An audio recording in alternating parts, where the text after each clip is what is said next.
Ngayong araw po pala, dito po kami ngayon sa tubigan. Kaway-kaway naman po sa mga nakakaranas nito. Ano ba po ang tawag sa inyo dito sa probinsya? Ganito po pala ang ginagawa sa palay kapag wala pang tracer. Kung mapapansin naman po. Yun nga din po pala ang aking amang.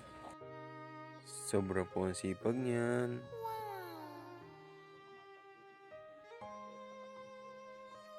Hello guys, magandang hapon sa inyo lahat.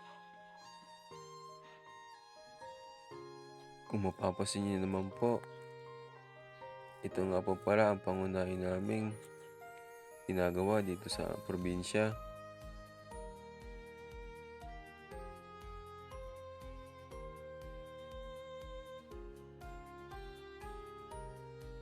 Yan po pala ang aking inang.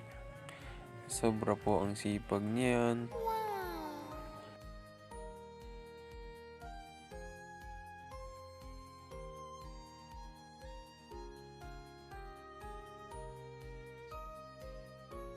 Yan po pala nga ni.